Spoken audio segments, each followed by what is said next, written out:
Welcome back. In this video, you will learn how to find the volume of solids with known cross-sections by using definite integrals. Let's get to it.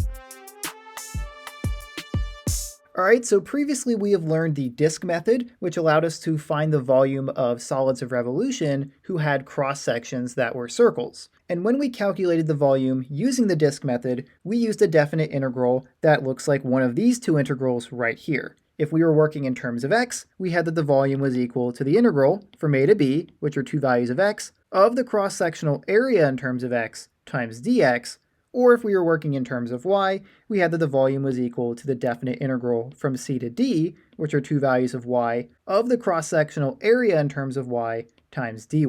And so in that case, when we used the disk method, where the cross-sections were circles, the cross-sectional area was equal to pi r squared, which is the area of a circle where r is the radius. And that radius would be a function of the variable that we are working with respect to. And so if we were working in terms of x, then we had a of x was equal to pi times r of x squared. And if we were working in terms of y, we had that the cross-sectional area was equal to pi times r of y squared. And so we could replace a of x and a of y with each of these if we were going to use the disk method, because we are calculating the volume of solids of revolution with circular cross-sections. However, we are not limited to calculating the volume of solids with circular cross-sections. We can also use these two definite integrals to calculate the volume of other solids that aren't solids of revolution that have cross-sections that we know the area of. And so depending on which axis those cross-sections are perpendicular to,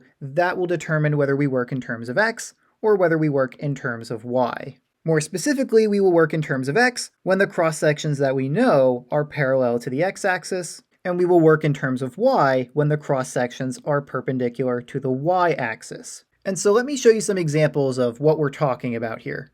All right, so here's our two examples. Let's start with the one on the top. Here we have a function f of x and a region beneath that function from a to b, which are two values of x. And so what this region represents is the base of the solid that we want to calculate the volume of. And so if we are told that that solid has square cross-sections that are perpendicular to the x-axis, then we can draw a representation of that solid over here by drawing those square cross-sections. Right, so I have our coordinate plane tilted a little bit so that we can try to see a third dimension here. It's hard to draw 3 dimensions on a 2-dimensional surface, but I'll do my best. One of those cross sections might look something like this, and then we could have another one over here that looks a little bit like that, and then we could draw one more that looks something like that. Okay, and so you can continue to draw these square cross sections from A to B that are perpendicular to the x-axis. And as we would continue to draw those, you would start to see the shape of the entire solid formed by those cross-sections with a base of this region. And so if I were to draw one more square cross-section at the back here, then we can connect the corners of our squares, and you'll start to see the solid that is formed by those cross-sections. And so if we wanted to calculate the volume of that solid, all we would need to do is add up an infinite number of thin 3-dimensional squares from A to B, and that will give us the volume of that entire solid. All right, so it's very similar to the disk method where we added up an infinite number of thin disks to represent the entire volume of that solid of revolution that had circular cross-sections, except in this case, we have cross-sections that are a different shape, and these are just normal solids, not solids of revolution. Okay, and then let's look at our second example here. We have a different region from c to d, which are two values of y, beneath this function f of y. And so this region right here would represent the base of the solid we are interested in calculating the volume of. And so if we are told that this solid has semicircle cross-sections that are perpendicular to the y-axis, then we could also draw that solid over here. And so semicircles perpendicular to the y-axis would look something like this. And so we can continue to draw more of those along our region. So I'll draw one more here, but as we would draw more and more of these semicircles, you would start to see the shape of the solid that is formed by those cross-sections and has a base of that region. And so if I were to draw these lines, maybe this will help you see the solid that we're working with here. We could calculate the volume of this solid by adding up the volume of an infinite number of thin 3-dimensional semicircles that would make up the entire volume of that solid. Okay, so hopefully you can see the types of solids we are working with here and how calculating their volume is actually very similar to the disk method. We're just going to be using different area formulas depending on what shape the cross sections are for our solids. And so, before we can start looking at some example problems, we should look at some of the common shapes of cross sections that you will come across and the area formulas that correspond to those shapes. All right, so here are the shapes of the common cross sections that you need to know, along with their area formulas. And so first up we have squares, and squares are four-sided figures where each side is the same length, and so the area is just equal to one of those sides squared. Next up we have semicircles, and a semicircle is just half of a full circle, and so if the area of a full circle is pi r squared, then the area of a half circle, or semicircle, is 1/2 times pi r squared. All right, and then next up we have rectangles. Rectangles are four-sided figures where the opposing sides are of equal length, but not necessarily all of them are the same length. And so the area will be equal to the height of the rectangle times the side of the rectangle. Sometimes you'll see length times width. It's the same thing, it's just my preference on how to specify that for these types of problems. All right, and so then next up we have equilateral triangles, which are triangles or three-sided figures where each side is the same length. Now this might be the first formula that you are not familiar with, but the area of an equilateral triangle is equal to the square root of 3 divided by 4 times one of the sides squared. All right, and then finally we have isosceles triangles, which are triangles where two of the sides are of equal length, and the area of isosceles triangles are equal to 1/2 times the length of one of those legs, b, squared. Okay, so you're going to want to internalize these formulas and all these different cross sections. Hopefully by this point you are familiar with most of these. Maybe the only one that you actually need to learn is the area of an equilateral triangle, because it's not as commonly used as the rest of these area formulas are. But either way, now that we have looked at these area formulas, let's finally take a look at some example problems. All right, so here's our first example. We want to find the volume of the solid whose base is the region bounded by y equals the square root of x equals 9, and y equals 0. The cross sections of the solid that are perpendicular to the x-axis are squares. All right, and so the first thing that we want to do is draw a graph of the region that is going to represent the base of our solid. And so we'll do that by graphing each of these equations. And so I'll start by drawing the y-axis, and then I'll draw the x-axis, and then I'll label them. So this is the y, and this is the x. And then let's graph each of our equations. First we have y equals the square root of x, and we know that the square root of x is the shape of half a parabola, and so that will look something like this. That is going to be y equals the square root of x. And then next we have x equals 9, which is just a line at the value of x equals 9. And so if this is x equals 9, then our line will look something like this. And so that is x equals 9. Okay, and then finally we have y equals 0, which is just the x-axis because that is where y is equal to 0.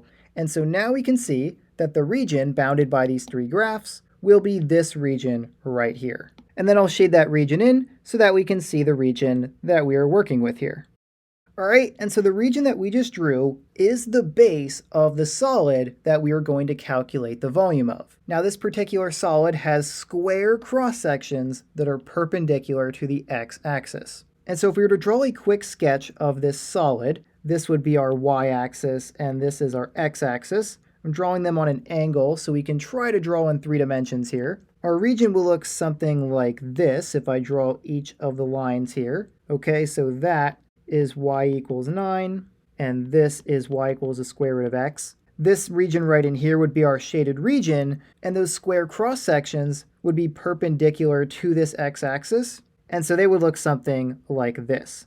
All right, so these are our cross sections that will make up our solid that we want to calculate the volume of. And so since these squares are perpendicular to the x-axis, then that means that we are going to be working in terms of x. And so if we're going to set up a definite integral to represent the volume of this solid, we will have that the volume is equal to the integral from a to b, which are two values of x, of the cross-sectional area in terms of x times dx. Now the cross-sectional area is going to be the area of a square. And we know that the area of a square is going to be equal to one of the sides of that square squared. And so the length of one of these squares is the distance from this x-axis to this function, right? the side of these squares is determined by that distance between the axis and the function. And so one side is going to be equal to the square root of x,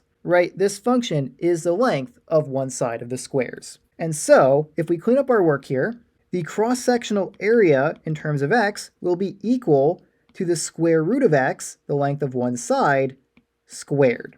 And so the square root and this square will cancel out, and so we'll have that the cross-sectional area is just equal to x. All right, and so if we set up this definite integral, we'll have that the volume is equal to the integral from a to b, which are the two values of x that our region lies between, which if we look to our region, this lies between x equals 0 and x equals 9, so our bounds of integration are from 0 to 9, and then our cross-sectional area is just equal to x, and so we will have x times dx. All right, and so now we have a pretty simple definite integral that we know how to solve. And so if we integrate x, we will have that this is equal to x squared divided by 2, evaluated from 0 to 9. Right, we just used the power rule of integration by adding 1 to the exponent and then dividing by that new exponent. And so if we evaluate this expression at 9 and subtract the evaluation at 0, we will have that this is equal to 9 squared divided by 2 minus 0 squared divided by 2, and that will be equal to 9 squared divided by 2, which is 81 divided by 2 minus 0,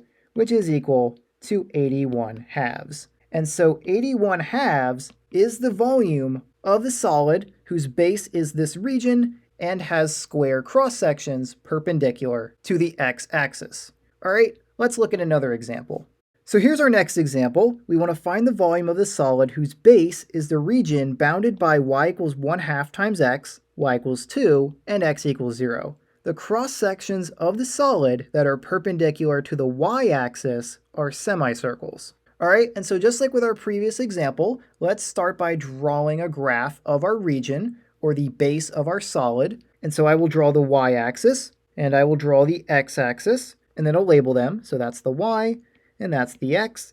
And then let's graph each of our equations. First, we have y equals 1/2 times x, and we know that that will be a line that crosses through the origin with a slope of 1/2. And so if this is y equals 1, and this is x equals 2, then our line will look something like this.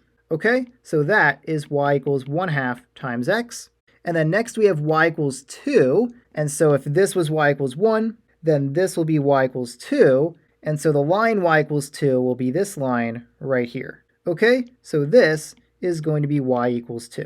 And then finally we have x equals 0, which is just the y-axis, right? That is where x is equal to 0.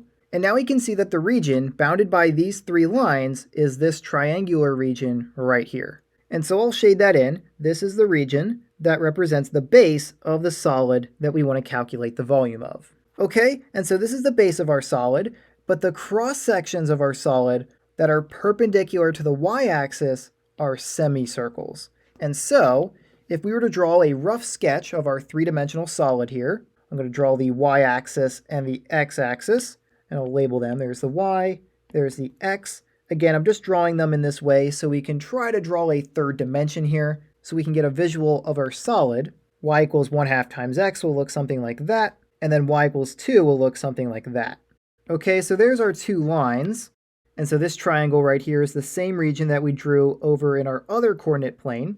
And so our cross sections that are perpendicular to the y-axis are semicircles. And so they will look something like this, right? These will be our semicircles that are perpendicular to that y-axis. Okay, and so since these semicircles are perpendicular to the y-axis, we are going to be working in terms of y to calculate the volume of this solid. And so we're going to be using the formula that the volume is equal to the definite integral from c to d, which are two values of y, of the cross-sectional area in terms of y times dy.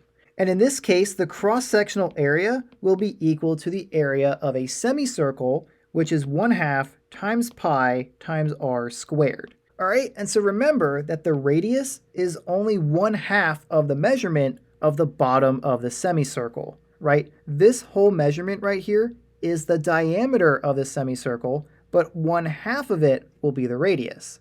And so if we look at our region over here, the radius that we're going to use will be 1/2 of the distance from the y-axis to the outside of our boundary. Okay, so while it might be tempting to say that the distance from the y-axis to this line, which is 1/2 times x, is the radius of our semicircle, it's actually not. That is the diameter of the semicircle, and so we need to divide that distance by 2. But first, remember that we are working in terms of y, and so we need to get this equation in terms of y before we can divide it by 2 to get the radius of our semicircles and represent the cross-sectional area of our solid. And so if we multiply both sides by 2, that will solve for x and get us this equation in terms of y. And so if we do that, we will find that x is equal to 2y. Okay? And so in terms of y, 2y is the distance between the y-axis and this line right here. But we need to divide it by 2 to get the radius of our semicircles. And so if we clean up our work here, the cross-sectional area for our semicircles will be equal to 1/2 times pi times the radius squared. Okay? But the radius is 1/2 of 2y, and so we will have 1/2 times 2y squared. Okay? And so if we simplify, this will be equal to pi divided by 2 times 1/2 times 2 will cancel each other out to become 1, and so we just have y squared, and that will be equal to pi divided by 2 times y squared. And so this will be our cross-sectional area in terms of y, and so all we need now to set up our definite integral is to determine what two values of y our region lies between. And in this case, our region lies between y equals 0 and y equals 2.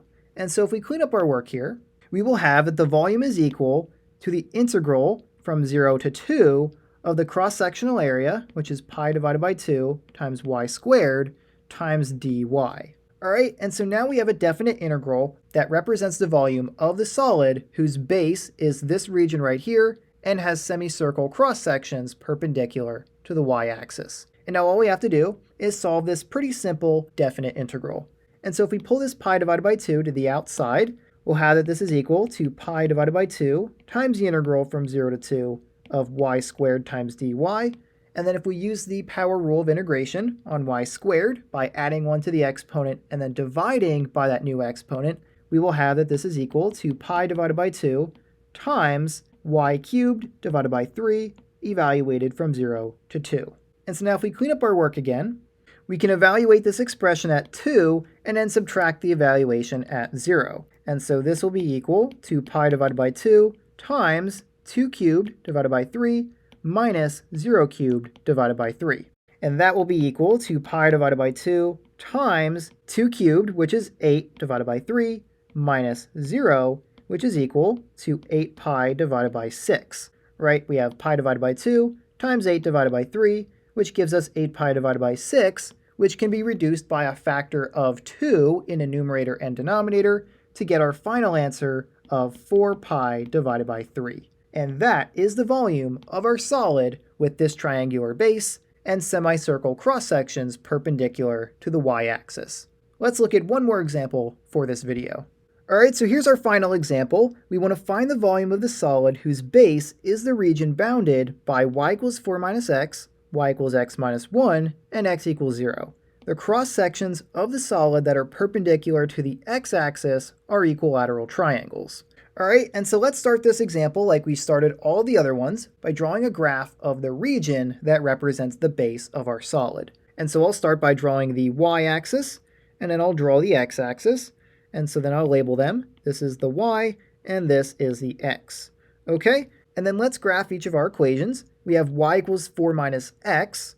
We know that negative x is a line that crosses through the origin with a slope of -1, but this 4 tells us that it is shifted 4 units up in the y direction. And so if this is y equals 4, then that line will look something like this. Okay, so that is going to represent y equals 4 minus x.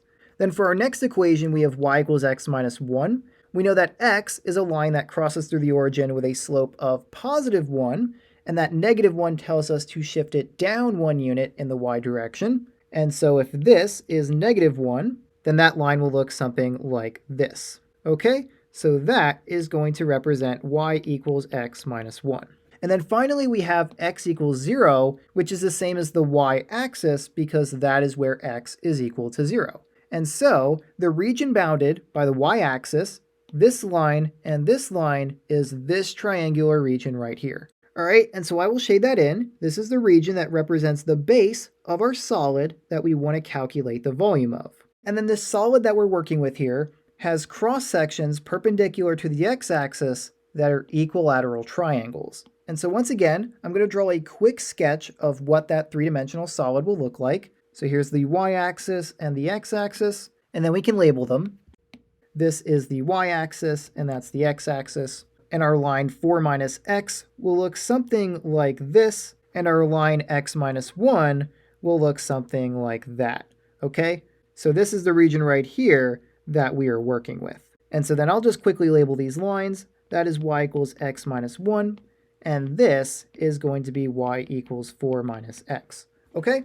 And so then if we draw our cross sections that are equilateral triangles, meaning that each side is of equal length, and they are perpendicular to the x-axis, then they will look something like this. These are not perfect equilateral triangles, but I think it gets the point across that our solid would be formed by these triangles where one of their sides is equal to the distance between this line and this line, right? Each of these triangles, the length of their sides are dependent on the distance between these two functions. And so that would be this distance right here. That is going to be the length of the side of our triangles.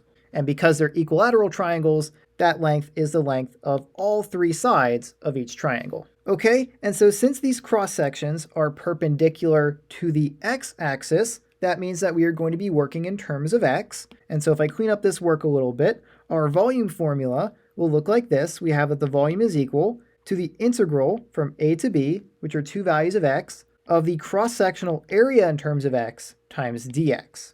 Now in this case, the cross-sectional area will be equal to the area of an equilateral triangle, and the area formula for an equilateral triangle is the square root of 3 divided by 4 times the length of one of the sides squared. And as we determined, the length of one of the sides is the distance between these two functions, 4 minus x and x minus 1. And so the cross-sectional area will be equal to the square root of 3 divided by 4 times the length of one of the sides squared, which the length of one of those sides will be equal to this top function minus this bottom function. So we will have 4 minus x minus x minus 1, and that will be squared. Okay, and so if we simplify, the cross-sectional area will be equal to the square root of 3 divided by 4 times 4 minus x plus 1, right? Remember to put parentheses around that whole function because this negative will affect both terms. And so then we can simplify again, and then that whole quantity will be squared. And then we can combine our like terms, and so the cross-sectional area will be equal to the square root of 3 divided by 4 times 5 minus 2x squared. Okay, so I just added 4 and 1 to get 5, and then combine these two negative x's to get negative 2x. All right, and so now that we have the cross-sectional area in terms of x, we can plug that into our volume formula. However, before we do that, we do need to figure out what our bounds of integration are, which are going to be the two values of x for which our region lies between. Now in this case, the lower bound will be x equals 0, but we don't know what the upper bound will be where these two functions intersect, right? Those are the two values of x where our region would lie between. And so in order to figure out what that value of x is, we just need to set our two functions equal to each other and then solve for x, and that will tell us the value of x of the intersection point for those two functions. And so if we do that real quick, we'll have 4 minus x is equal to x minus 1. If we add 1 to both sides, we will have 5 minus x is equal to x. And then if we add x to both sides, we will have 5 is equal to 2x. And then dividing both sides by 2 will give us that x is equal to 5 halves. All right, so that is the value of x at this point right here. That is located at 5 halves along the x-axis. Okay, and so 5 halves will be our upper bound. And so if we clean up our work here, we will have that the volume is equal to the definite integral from 0 to 5 halves of the cross-sectional area, which is the square root of 3 divided by 4 times 5 minus 2x squared times dx. Okay, and so now we have a definite integral that represents the volume of the solid with this triangular base and equilateral triangles as the cross-sections that are perpendicular to the x-axis. And so now let's solve this definite integral. I'll first start by pulling this constant multiple to the outside of the integral, so this will be equal to the square root of 3 divided by 4 times the integral from 0 to 5 halves of 5 minus 2x squared times dx. Now you could use u substitution if you wanted to solve this integral, but I'm going to choose to expand this quantity and just integrate each of those terms. And so if I wrote out 5 minus 2x squared to just be that quantity times itself, we can then multiply these two quantities together to get a set of terms that we can integrate. And so this will be equal to the square root of 3 divided by 4 times the integral from 0 to 5 halves of 5 times 5, which is 25, plus 5 times negative 2x, which is negative 10x, so we have negative 10x, and then plus negative 2x times 5, which will be negative 10x again, and then we have negative 2x times negative 2x, which is positive 4x squared. And so we'll close that and multiply by dx. And so if we clean up our work again, this will be equal to the square root of 3 divided by 4 times the integral from 0 to 5 halves, and we can combine these two terms to be negative 20x, and so we'll have 25 minus 20x plus 4 times x squared times dx. And now we have four terms that we can integrate by using the power rule of integration, and that will allow us to solve this integral. All right, so this will be equal to the square root of 3 divided by 4 times the integral of 25, which will be 25x, right? The integral of a constant is just that constant times the variable of integration, which in this case is x, and then we will subtract 20 times x squared divided by 2. That's using the power rule. We add 1 to the exponent and then divide by that new exponent, and then we'll do the same for our last term, and so we'll have plus 4x cubed divided by 3 evaluated from 0 to 5 halves.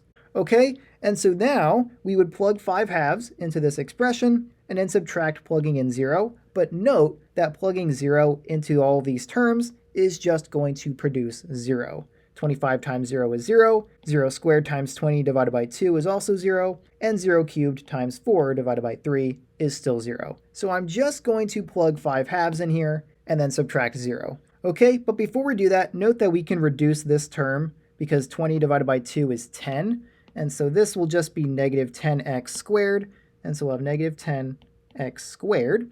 And now we can plug in 5 halves, and we will have that this is equal to the square root of 3 divided by 4 times 25 times 5 halves minus 10 times 5 halves squared plus 4/3 times 5 halves cubed. All right, and so if we clean up our work again, we can simplify, and this will be equal to the square root of 3 divided by 4 times 25 times 5, that is 125 divided by 2, minus 10 times 5 halves squared, that is going to be 25 divided by 4, because we square 5 and square 2 to get 25 and 4, and then we will add that to 4/3 times 5 halves cubed, and 5 cubed is 125, and 2 cubed is 8, and so we'll have 125 divided by 8. Okay, and so then if we simplify further, this will be equal to the square root of 3 divided by 4 times 125 divided by 2 minus 10 times 25 is 250, so we'll have 250 divided by 4, which that will reduce by a factor of 2. So if we divide the numerator and the denominator by 2, 250 divided by 2 is 125, and 4 divided by 2 is 2. So this is just equal to 125 divided by 2. And so those two terms are actually going to cancel out because 125 divided by 2 minus itself is equal to 0. But then to continue on, we'll have plus 4/3 times 125 eighths. Now 4 times 125 is equal to 500, and 3 times 8 is equal to 24, and so we have 24 in the denominator. Okay, and so if we clean up our work one more time, we will have that this is equal to the square root of 3 divided by 4 times 500 divided by 24, which can be reduced by a factor of 4 in the numerator and the denominator. So 500 divided by 4 is 125, and then 24 divided by 4 is 6, and so we'll have 6 in the denominator. And then we can multiply these two fractions together, and we will have that the final answer is equal to 125 times the square root of 3 divided by 24. And that is in its simplest form. We can no longer reduce that, but this right here is the volume of the solid whose base is this triangular region, and cross-sections perpendicular to the x-axis are equilateral triangles. Okay, and with that, that is all I had for this lesson. So if you want to see some more examples, feel free to check out my examples video that I'll have linked at the end of this video, as well as in the description below. If you have any questions, feel free to leave those in the comments. But if you don't have any questions, this is all I had for now. So I will see you next time.